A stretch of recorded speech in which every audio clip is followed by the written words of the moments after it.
Hello and welcome back to the County Chat channel. We are continuing on with the 2026 county season previews. We're up to 5th place in the Division 2 setup now, and we're all the way to the Red Rose County of Lancashire. They had a pretty poor start to the year last year, which kind of set up their sort of season, to be honest. They were like winless for quite a long time. They sacked their coach. They set their captain at the time, Keaton Jennings, and they sort of rewrote the script and finished kind of okay. But the reality was the start of their season sort of patented the rest of their season, meaning they had no chance of going up. Lancashire, of course, are one of the biggest counties in England, both sort of financially, but both known wise. I think people would know Lancashire pretty much off the top of their head if they were listing counties or historic counties in England. So yeah, they are a massively underperforming sort of sleeping giant at the moment, sat in Division 2. And again, they finished 5th. They were closer to the bottom of Division 2 than they were the top of Division 2. And again, they would be within the top 3 for sort of financial performance as a county. So an interesting place where Lancashire finds itself in. And yeah, it's time to sort of preview them for 2026. So look at their strengths, look at their weaknesses, their sort of standout player from 2025, potential star performers, and looking how they might look at the day one lineups. Anyway, to start it off, we always start with the leadership group. So as I said sort of just then, they got rid of their leadership group kind of halfway through last year. And that led to an interim coach in Stephen Croft coming in. But he's got the full-time gig now. Sort of a club legend. I think you can't really go wrong sometimes as a big club with a lot of talented cricketers. Sort of go with a club legend who's in coaching, because at the end of the day, they're kind of just going to be right on the players. He would have played with some of the players, and he would have played with the captain, which is just a great story. And in county cricket, is Sir James Anderson, a Knight of the Realm, will be captaining Lancashire in a game of cricket, and he will be the county cricket captain all season long. Of course, injuries withstanding, but yeah, that I think for any English cricket fan, any county cricket fan, it warms the cockles of the heart. The fact that Sir James Anderson, and I keep calling him Sir James Anderson because I think it's a cool thing that we've got someone who's knighted, being a county cricket captain, also just playing county cricket. Seeing that on a scorecard is always quite enjoyable. Anyway, with me noting that it is James Anderson, and unfortunately he is 43, so the likelihood of him playing all 14 matches is maybe low. Their vice captain, and at least again, I always say this, what I could find / work out from last year is Josh Bohannon, the number 3 batter, been at Lancashire for a very long time, very, very good cricketer. I think of Josh Bohannon very, very highly, and I expect him to have a big year in 2026. So yeah, that's their sort of leadership group, as I call it, and I think it's a good one. I think at the end of the day, Lancashire have a lot of talent. I don't think they need to massively overcomplicate the leadership stuff. And when Jimmy Anderson was captaining. Sorry, I'll say Sir James Anderson was captaining last year, and he did captain probably 4 or 5 games. They did pretty well. I think they won a few of them. They were looking like a pretty competitive outfit. So, good for him and good for Lancashire, in my opinion. For their overseas, they've gone for the same overseas they had at the start of had last year. Sorry, Marcus Harris, the Victorian opener. He doesn't actually open for them all that often. He usually bats in at 4, but he had a brilliant season in 2025 alongside a lot of batters for Lancashire. They did pretty well in the batting department. And yeah, Marcus Harris, again, if you know your cricket, know your first-class cricket, he's scored lots of runs for Sheffield in the Sheffield Shield for a long period of time. He's played in county cricket seasons for a very, very long time. He's just, what you're going to get. You're going to get roughly, if he plays the whole season, roughly 1,000 runs, averaging somewhere between 40 and 50, especially in Division 2 of county cricket. I think that's a no doubter, in my opinion. For April and May, they've got another really, really good signing for me. It's Mitch Perry. He's a sort of lesser known of the 2 fast bowling Victorians, the other being Fergus O'Neill, who played a big part in Nottinghamshire winning the county championship title last year. But Mitch Perry, he's actually arguably having as good of a year in the Sheffield Shield as Fergus O'Neill does. They're a sort of young Victorian opening bowling pair, both very handy batters, and Mitch Perry is a left-handed batter, right-arm quick, swings the ball. I can't see him not doing well with the Duke's ball in hand. They have him for April and May. Whether or not they'll be able to extend him any longer than that, I guess they kind of can't, because then I guess you'd get beyond being a main overseas. There's not been an announcement for a sort of late season signing, so sort of after May, June, July thing, which most counties do or have. But they do have a few players who've already played red ball cricket coming for them for the Vitality Blast. So Chris Green, who played red ball cricket last season, he's over for the Blast. And I think Ashton Turner is also over the Blast, who also played red ball cricket last season. Whether or not they've got a kind of unspoken agreement that one of them will stay for the second half of the season, excuse me, because especially Chris Green, he's kind of perfect for that second half of the season. Very effective batter, but is an off-spin bowler.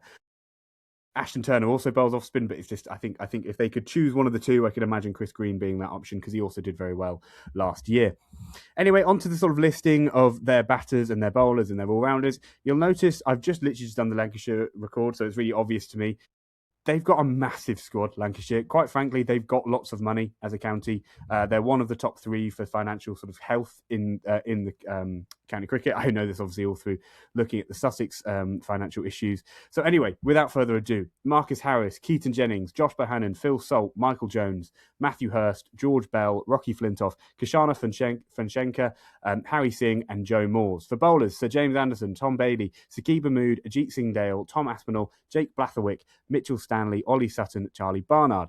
For all-rounders, Luke Wells, Paul Coughlin, George Balderson, Tom Hartley and Arav Shetty. So as you see there, a lot of cricketers, a lot of depth, and a lot of quality throughout those things. And we'll get a little bit more into it in a second. I realised just quickly they didn't have a massive ins and outs year for signings and letting people go, but definitely worth saying. And a few of them, obviously, I would have mentioned just there. So for ins, they got in from Gloucestershire. And again, I just done the record for the Gloucestershire. They got in Gloucestershire's Ajit Singh Dale, but then they also got rid of Will Williams to go to Gloucestershire. So they kind of a net zero for fast bowling coming in and out with Ajit Singh Dale and Will Williams. And then the other person they got in, which I think would be a really good signing and have sort of dotted sort of appearances because he's struggled with his injuries, but his standard is very, very good. It's Paul Coughlin, who comes from Durham. If you know him and you know your sort of cricket around Durham, he'd always played quite a lot, but he kind of averages around 30 with the ball, around 25 with the bat. He's just a good all-round county cricketer. I think he'll be great for their like one-day cup sides and all of these kind of different bits and bobs, and I'm sure he'll play a good part in the county championship season. I just don't see where, just having already done the sort of first day lineup, I don't see where he'd fit into a best 11 Lancashire team where he'd fit in. But again, him being in and around the squad just helps that depth, which is already such a strength.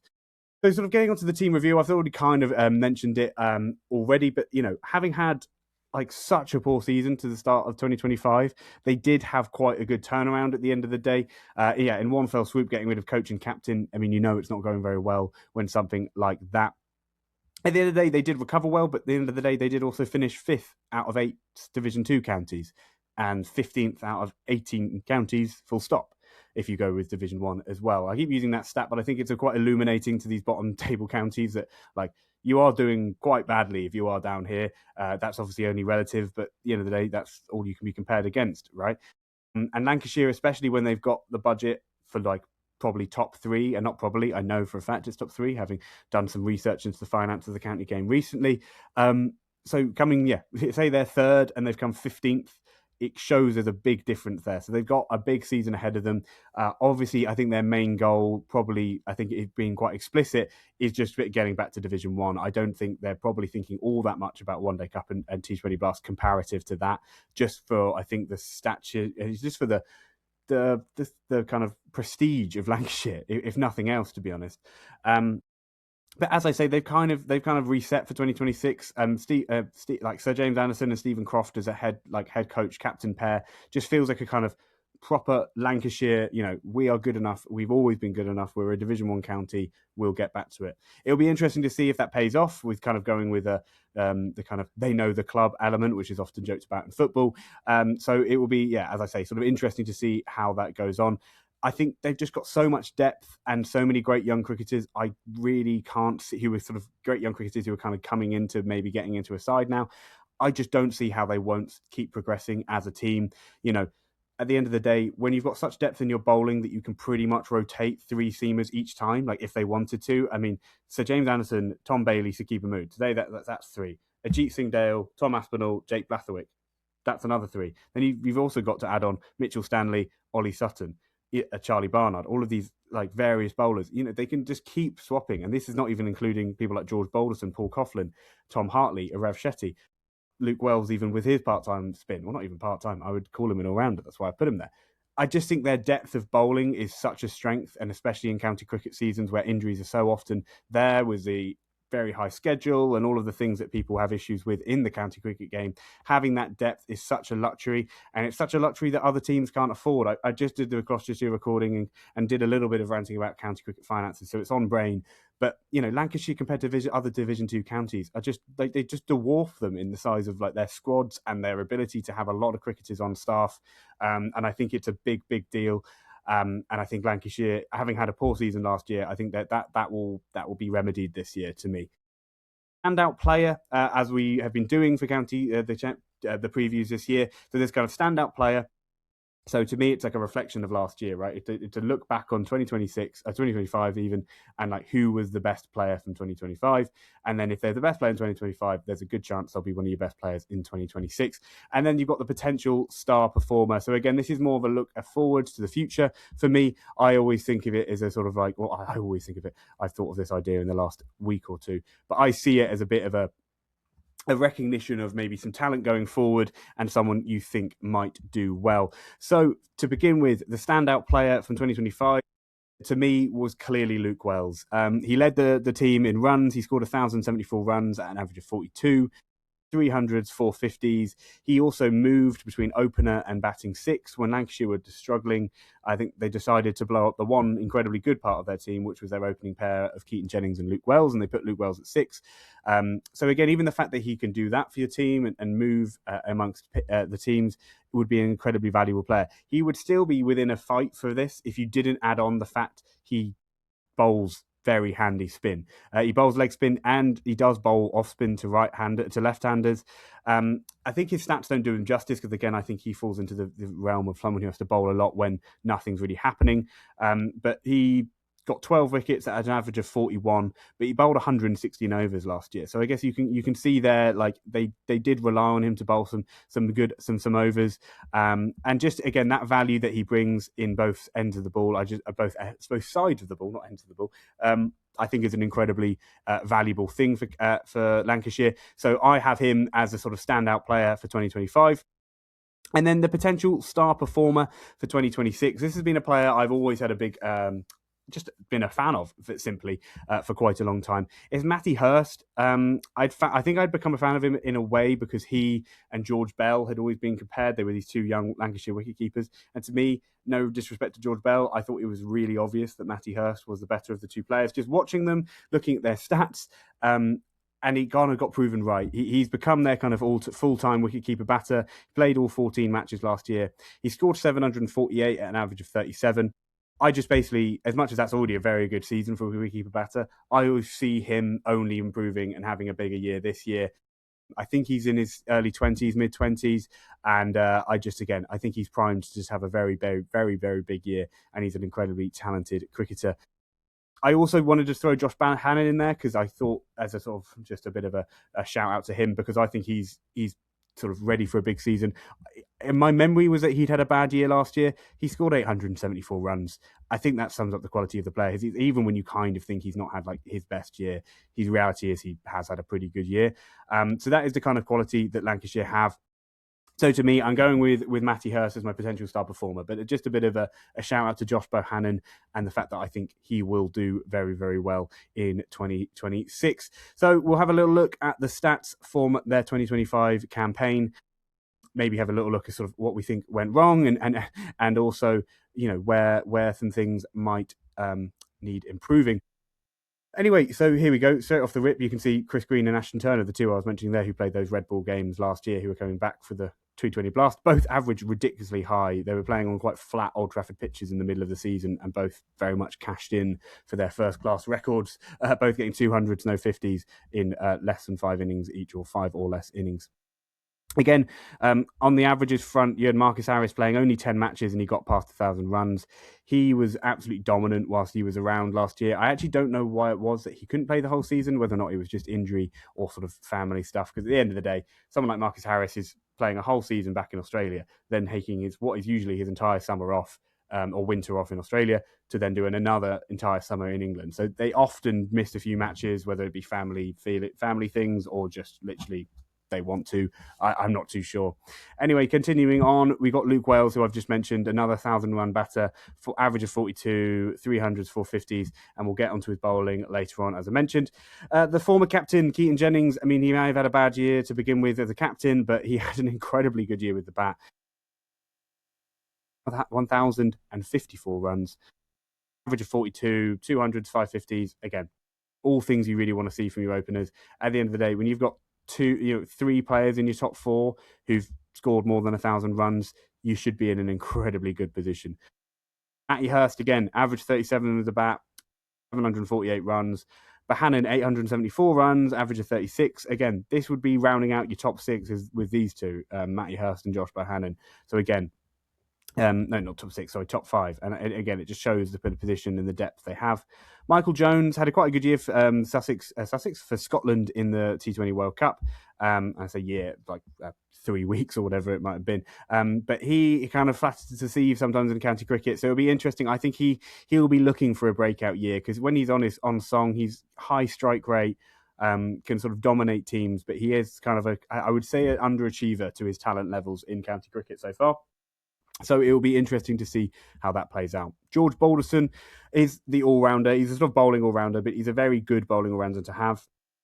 Last year, I remember focusing on Balderson because I felt he needed to improve his strike rate as a sort of number 7, number 8 batter, number 6 in those kind of areas. And he did, to be fair. I think his strike rate, my memory serves, was in the 40s, and that's in around 55 this year. Average still a bit lower, but again, 476 runs from a sort of 7-8 batting option is really not bad. Speaking of 7-8 batting options, Tom Hartley, the left-arm spinner, he got his first-class 100 last year. He's a very, very good cricketer, and I don't think he'll actually, in my predicted lineup, I don't have him starting to begin the year, but that, again, just sort of shows the depth that Lancashire have. George Bell, as I just mentioned, I think he's a little bit overrated. Lancashire have given him a lot of rope. Let's just have a look at his full career. He's played 32 matches and averages 23. Obviously, the tough scene of a high score of 99 there. I just think when he was getting compared to Matty Hurst, I thought it was tough on Matty Hurst when they were kind of splitting time as a wicketkeeper. It seems Lancashire have decided that Matty Hurst is a better option. He's slightly younger. He averages much higher. He's scored at a better clip, and all of these things. I don't know. I always say I don't know much about wicketkeeping, so I can't pretend I know one of them might be better than the other one. But they have been playing together quite a lot, so I think George Bell will have to sneak into the lineup more and more as a batter. So he'll have to score some bulk runs in the twos, I would suggest. Now we get onto their bowling, and again they've lost a few bowlers and gained a few bowlers in Ajit Singh Dale and Will Williams kind of going in and out. But for the most part, Tom Aspinall, very good young bowler to have coming in. Jimmy Anderson, again, when he plays, or Sir James Anderson, as I kept saying, I'm going to say, 6 matches, 17 wickets to 25. If he can get up to 10, 11, 12 matches, do the same thing, so therefore take roughly around 40 wickets, it would be excellent for Lancashire. Josh Bohannon bowling his medium pace, actually pretty good year. Mitchell Stanley, another good young fast bowler who you might not even see all that much of this year. Tom Bailey and George Balderson were kind of the big over bowlers last year, alongside Tom Hartley in those later season bits. I think Tom Hartley will probably play a similar number of games. And again, Luke Wells as being a spin option makes his utility a little less at the start of the year. But yeah, Balderson and Bailey will bowl a lot of overs again, especially Balderson. Bailey, I guess, is getting slightly older, so it'll be interesting to see how that develops. Will Williams had a sort of a standard year for him, but he's obviously headed off for this year. Jake Bathwick, another good young player. Ollie Sutton and Luke Wells again. But Ajit Singh Dale is someone they're bringing into the fold, and he's just had a 40-wicket season for Gloucestershire. So again, they've got a pretty good... I don't know how to put it. They got a pretty good just setup in a way of like depth of bowling and depth of batting, really. I think it's an interesting position to be put in. For the bowling as well, I forgot to mention, of course, Mitchell Perry, but I mentioned him in the overseas section. He, I think, for April and May could have an incredible beginning of the year. He swings it both ways. He bowls kind of, I would guess, they don't really have guns that I've seen of Mitchell Perry yet, especially when you're watching first-class Sheffield Shield cricket. But he's had a ridiculous year in Sheffield Shield cricket. And yeah, he sort of swings it both ways. He seems quick enough. I would say low 80s would be my guess. Let's see if I can just find Mitchell Perry's doing a bit of on-the-fly research here. Sheffield Shield stats, because he has had a season sort of worth having harping on about in a way. Because let's have a look. He's been a big part of Victoria having an incredibly big campaign this year. So let's see, 31 wickets, an average of 19 with an economy of 2.91 is what Mitchell Perry has done in 7 matches. So again, that's what I mean when I'm saying he's had a sort of a very good year. His best year of late, or not best year of late, is the best year of his career. He's 25. He's been bowling a lot. He's not like someone who shied away from it. He's been pretty fit and pretty available. So in his career, 149 first-class wickets, an average of 28. But he started to bowl a lot better than that. So I'll be very interesting to see how he does for Lancashire this summer. So anyway, without further ado, we'll get on to their potential first day lineup and their 2026 predicted finish. So I'll show, hopefully, share. There we are. Right. So as you see here, the first thing will probably drag your attention to sort of bring the elephant into the room is the 2026 predicted finish. I have them finishing in second. I really do see them as a team that will get promoted. I think a lot will, in the same way that I think other teams who have put lower than them, I'd said a lot of things have to go right. I think for Lancashire, it's kind of the other way around. I think a lot of things have to go wrong for Lancashire to have a bad year this year. It is entirely possible. Of course, they proved that in a way at the end of last year. But I think for now, I really see them as a bit of a powerhouse. So we'll go through the team. So opening the batting, I've gone back to their usual. I've gone Keaton Jennings, Luke Wells. I think they are the best opening pair in Division 2 by some way, and I don't understand why you would split them up. I think it's as simple as that. They put Luke Wells down at 6 at points of last year, and I can understand it to fit more players in and to sort of change up the dynamic of the team. But to me, their best option for me, Jennings and Wells up top. Then the team kind of, the next two sort of pick themselves. Josh Bohannon has been Lancashire's 3 for a very long time. He's someone who's kind of criminally underrated, in my opinion. He had a down year last year and a bit of a down year the year before that, if I'm right in saying. But, he is someone who's played about 6 or 7 years of first-class cricket and averages 44. He is a run machine, for to use that phrase quite openly, but he is someone who is been disrespected, in my opinion, in England Lions squad selections and England squad selections. But his technique and his temperament, he just scores runs, and the batter, you can't question that currency. So yeah, Josh Bohannon in at 3. Marcus Harris, again, just speaking of just like run machines, people who just know how to accumulate runs, know their strengths super well. He'd never really batted 4 to my eye. I think I'd always seen him opening the batting and maybe occasionally bat 3. They put him in at 4, and he had an unbelievable season at 4. So I think hopefully they won't, for Lancashire's perspective, they won't overthink it and they'll put it at 4. Matthew Hurst, I've hit at 5. I think it's just for me, it's a bit of a tip of a cap, a recognition of his batting quality in the last few years, and I think he could bat 5 very easily. I think it's more likely if they went for someone like Michael Jones or Rocky Flintoff or any of these young batters that we could look at here, Harry Singh, Joe Moores, Kishana Fajenka, in that middle order, George Bell. It likely be that Matty Hurst went down to 6. But again, I've put Michael Jones in just because I have a feeling they like him to probably be in there. I mean, he is an international cricketer after all. I'm still not sold on him as a cricketer, Michael Jones, or as a red ball cricketer. I think he's a very, very good white ball cricketer. But I think his year, he's 28. It's kind of a year where it's like you either show or you don't. And I think, so that's why I put him in the first day lineup. And I have a feeling they might do the same. Now getting onto the all-rounders and the bowling options, we've got George Balderson at 7. I think Balderson is good enough to be a batter at bat 7, but he kind of does need to start proving it in a way. As you saw last year, he averaged sort of 26. So I wouldn't say that is good enough to bat 7 in a first-class team. But again, when you've got this amount of runs above you, like last year, these top 4 accounted for near enough 4,000 runs between them: Harris, Bohannon, Wells, and Jennings. So you can have a few extra bowling options, especially when some of the bowling options are a little bit older. Anyway, at number 8, as I mentioned, Mitchell Perry actually has a pretty good batting record as well. So I think he will be at 8, and Tom Bailey at 9 if they were going to bat all together. Then Ajit Singh Dale at 10 and James Anderson in at 11, or as I said, I would pledge to do, Sir James Anderson. Oh no, that was just a space. And then at 12th is I've got Tom Hartley. I think it's just basically to be like he will easily be in this team when they think the pitches are spinning. Whether or not the end of March will be dry enough for the pitches to be spinning. If you're not UK based, we've had an incredibly wet sort of February and beginning of March has been a bit dry, but January and February have been some of the wettest on record in the UK. So the pitches are going to be, I think, as stereotypical English early season pitches as you get. So that's why in a lot of these predicted first day lineups, I don't have a specialist spinner, especially given they've got Luke Wells who can provide that option. But if you have this as a 5-person seam bowling attack of Balderson, Perry, Bailey, Ajit Singh Dale, and Sir James Anderson, you're not going to be wanting to see that as a bowler, as a batter, sorry, for another Division 2 side. And then, I sort of refer to it already, but the predicted finish at second, I don't see many teams better than them. I obviously see one team is better than them. I just think their depth of bowling is their biggest strength.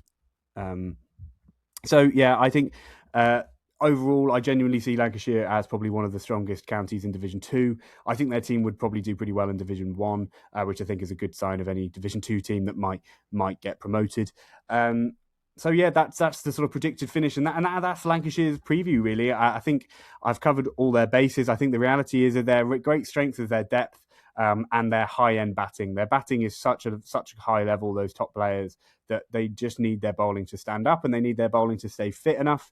But at the end of the day, as I say, their depth means that even the fitness issues become less of an issue.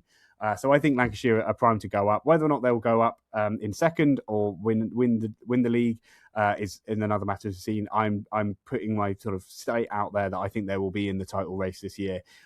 They could finish third, of course, fourth, but I don't see them going any lower than fifth. I can just only see them going up. Again, maybe I'm sort of backing Lancashire's management too much, and last year it all fell apart. So maybe I'll be wrong. And in a way, I'll be glad to, because I'd rather see some of these smaller counties punch above their weight. But anyway, Lancashire are a sort of a bit of a juggernaut in Division 2, if you ask me. So that's the preview. Thank you very much for watching. If you've watched all the way, make sure to leave a like and subscribe. If you're listening somewhere else, drop a follow, drop a like, a rating, whatever it might be. So thank you very much for watching. Keep track of all the socials. There'll be plenty more content coming out and plenty more of the previews. So thank you very much for watching.